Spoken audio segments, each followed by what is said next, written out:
Millones de mexicanos están trabajando más que nunca solo para comer comida de mala calidad. Entre la inflación y los precios por las nubes, la verdadera pregunta no es cuánto cuesta la comida, sino cuál es el riesgo oculto que pone en jaque nuestra mesa. Hoy, el doctor Óscar Arturo García, profesor investigador de la División de Estudios sobre el Desarrollo del CIDE en México, nos revela la fragilidad de nuestro sistema alimentario y por qué el acceso a una nutrición real se está convirtiendo en un lujo.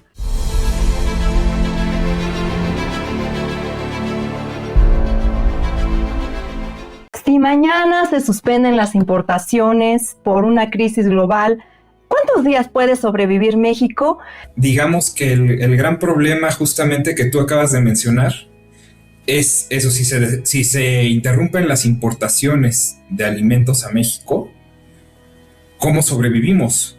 Porque en realidad, digamos, México, tanto en lo industrial como en lo alimentario, es sumamente dependiente de las importaciones, ¿no? Nada más para darte un dato, en México, por ejemplo, el 37% del maíz que consumimos es importado, ¿no?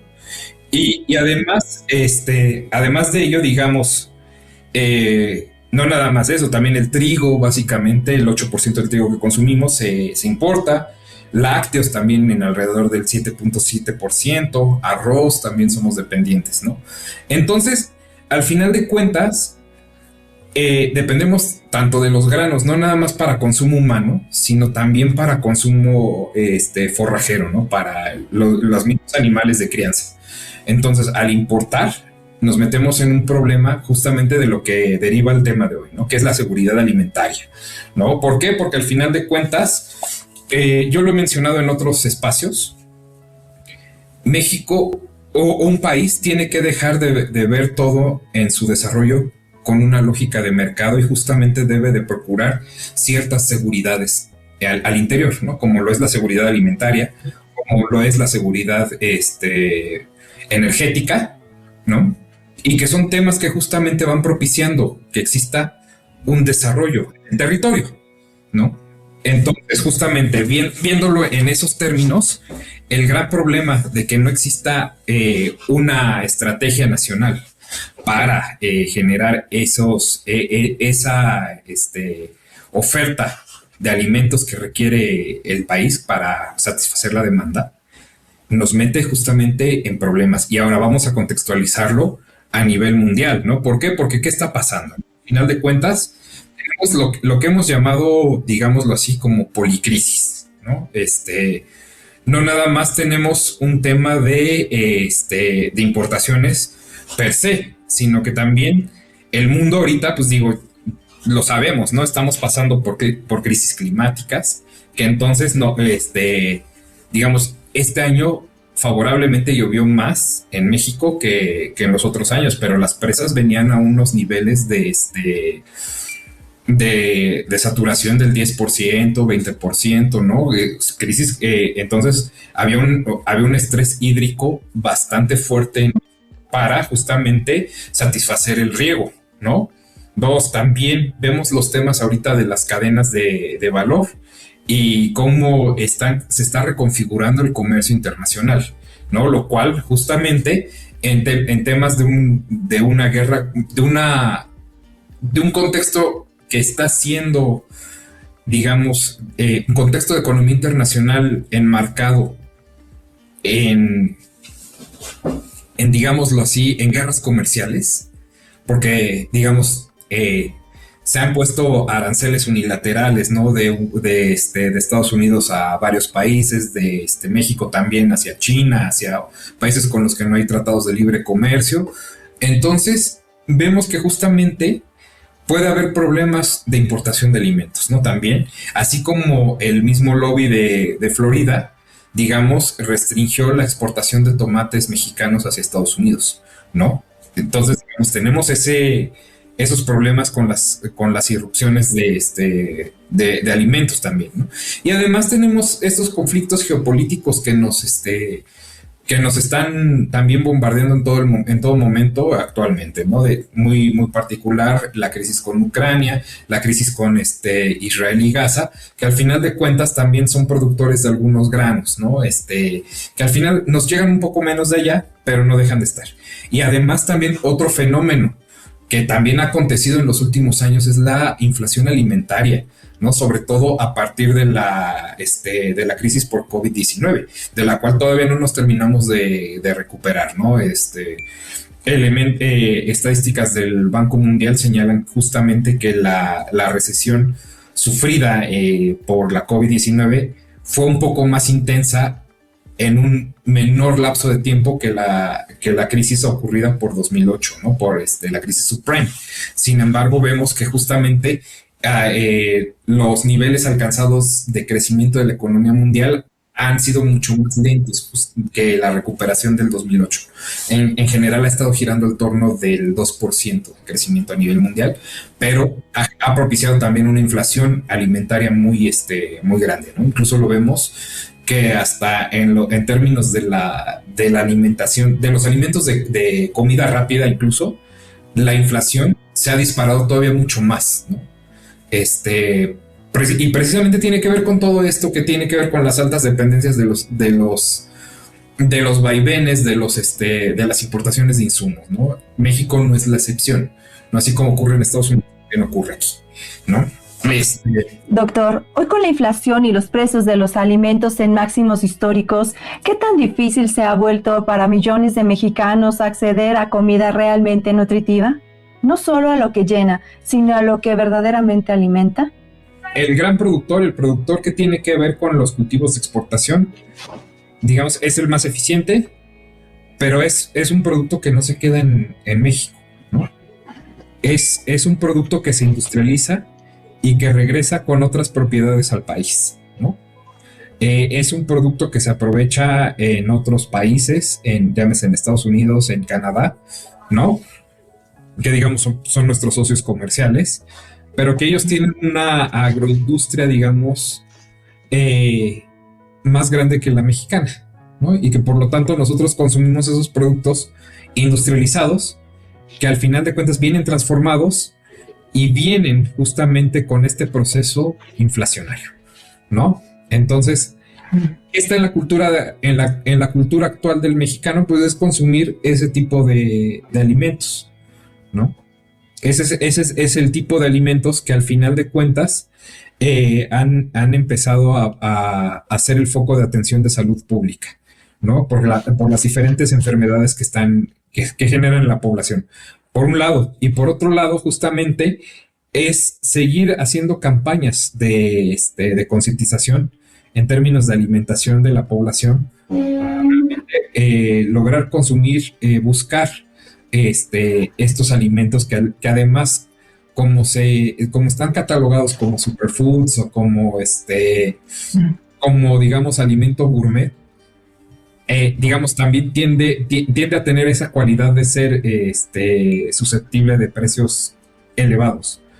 Entonces, al final de cuentas, uno, al tener estas características, ¿no? de las estructuras de los deciles y la prioridad de los alimentos, ¿no? Sobre otros tipos de gastos, uno consume finalmente para lo que le alcanza. Sí, diría usted entonces, doctor, que que esta seguridad alimentaria también, pues en cuanto al consumo, pues afecta mucho más cuando hay un riesgo a la gente más vulnerable. O sea, aparte de su situación económica y todos los retos que enfrenta, todavía es la peor alimentada. Podría decirse que sí.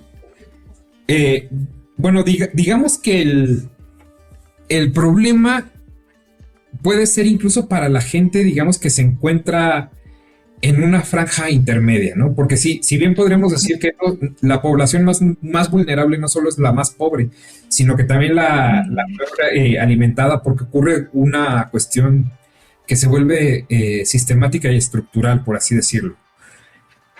¿Cómo decirlo? ¿No? Como bien decíamos, ¿no? En los deciles más bajos, la población digámoslo así, un 40-50% de sus ingresos a consumo de alimentos. Pero justamente es gente que no logra cubrir una dieta que sea suficiente, ¿no? Y que tenga los nutrientes adicionales.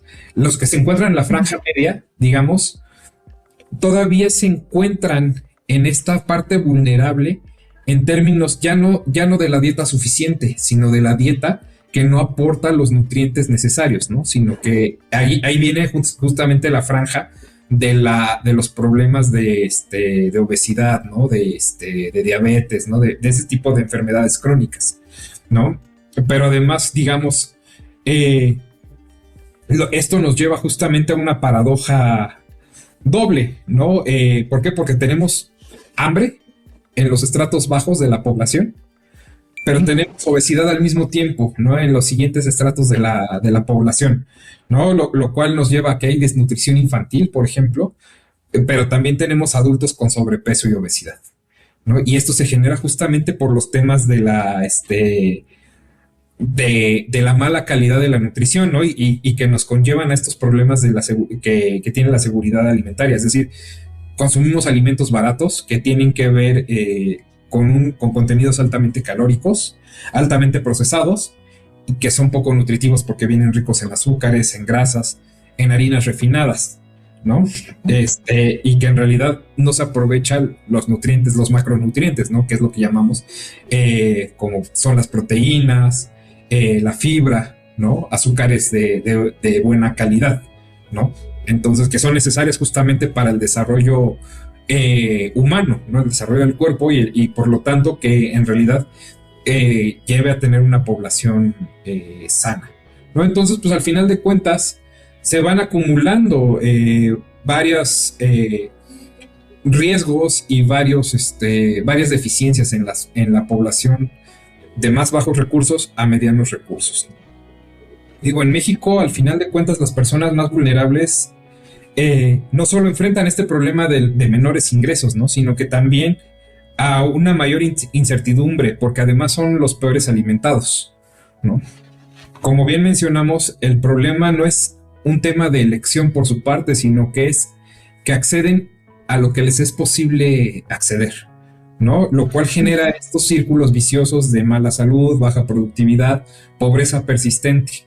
Entonces, si hay un tema justamente de oferta de alimentos muy limitada por parte de los productores nacionales, alimentos de buena calidad, y dos, también una gran demanda justamente por alimentos de mala calidad, que era lo que ya habíamos mencionado. Entonces, tenemos la receta perfecta justamente para seguir inmersos en estos círculos de bajo desarrollo, ¿no? Porque el desarrollo empieza por el individuo, ¿no?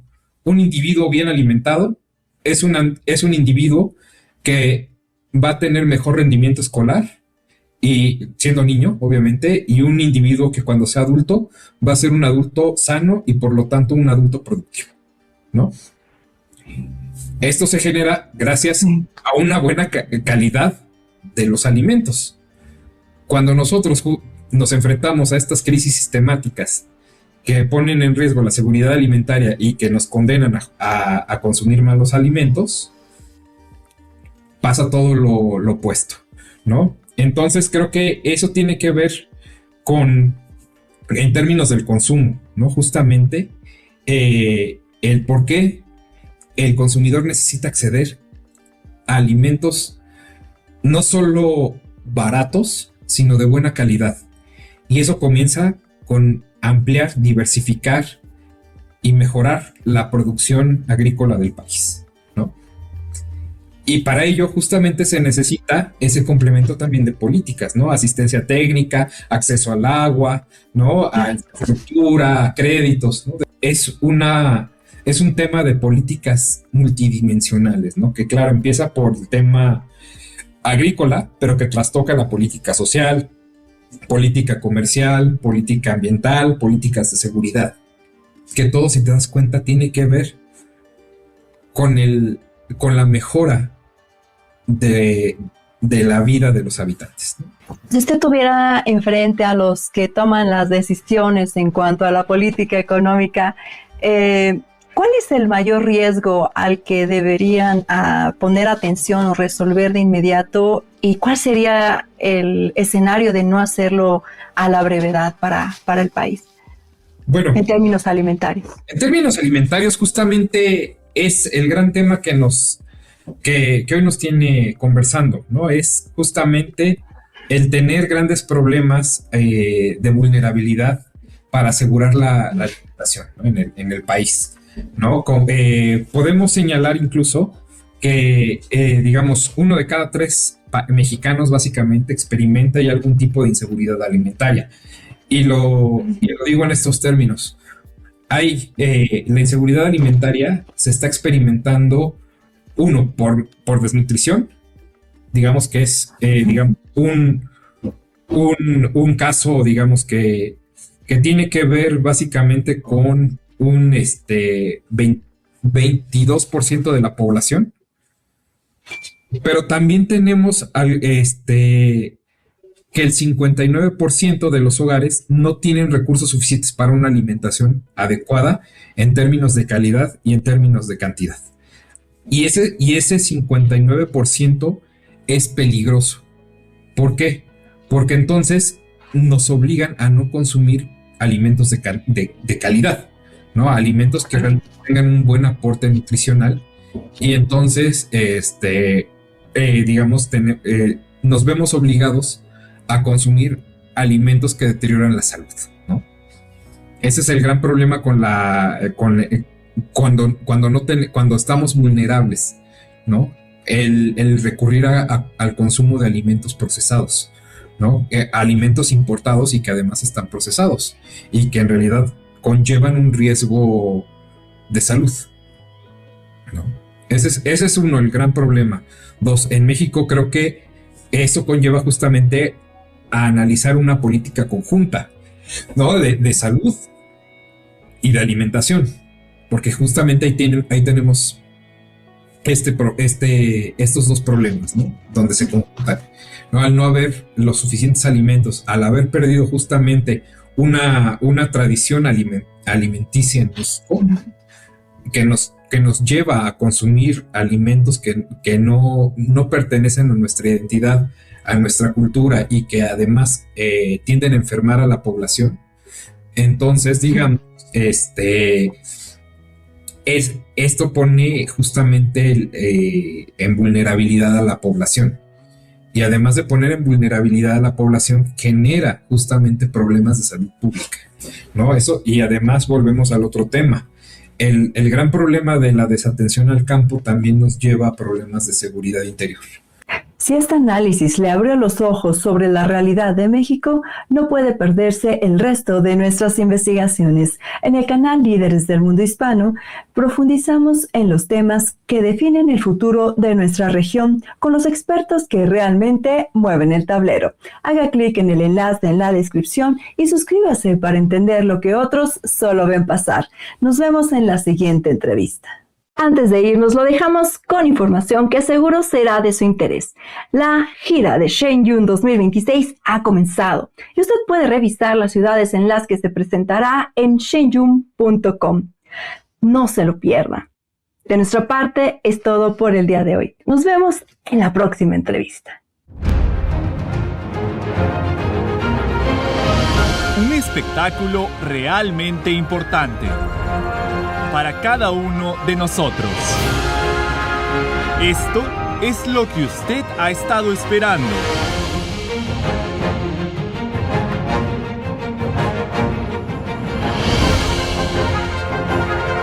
Shenyun. Compre sus boletos en shenyun.com.